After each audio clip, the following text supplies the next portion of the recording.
Carter, Chris and I are here. Real quickly, wanted to talk about the new Liberal majority, 174 seats, 3 by-election victories on Monday night. What does it tell us? Well, first, I wanted to see if the NDP's vote share improved, because in the 2 by-elections in Ontario, you had a situation where a Liberal victory was ensured, and with the floor crossers, a Liberal majority was basically ensured with these 2 elections. So would voters on the left shift back towards the NDP? We saw it in one of the ridings, we did not see it in the other. So that's very inconclusive. Avi Lewis has just taken over as the head of the NDP, and let's see if he, as NDP leader, first of all, if he can get himself into the Commons. Of course, he's not seated. And secondly, if there is a clear delineation in messaging with the NDP's vote having collapsed.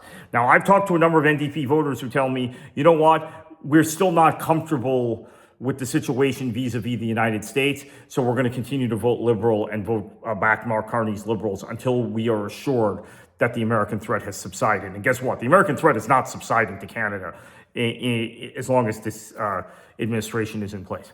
Now, let's talk about Terrebonne and what happened there.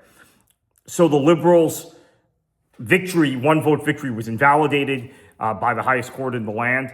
So we have a by-election, and the Liberals actually increased their majority. You basically win by about a percentage point. And the Bloc Québécois, their vote share increased, and so did the Liberal vote share. So the vote for the NDP and the vote for the Conservatives and for Bernier's People's Party, the right-wing populist party that did field candidates in Quebec in particular in the last election, that completely collapsed. So what are we seeing? I think we're seeing, now I think Quebec is going to be interesting, the provincial elections that's coming up, but what are we seeing in terms of the Liberals?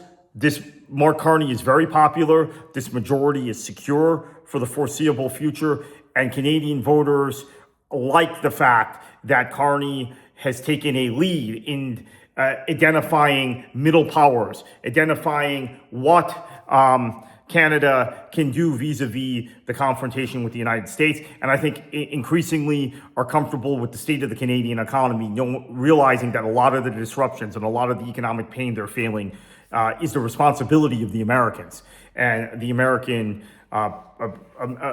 policies in terms of tariffs and other things towards Canada. So that's my quick takeaway from this election, from these by-elections.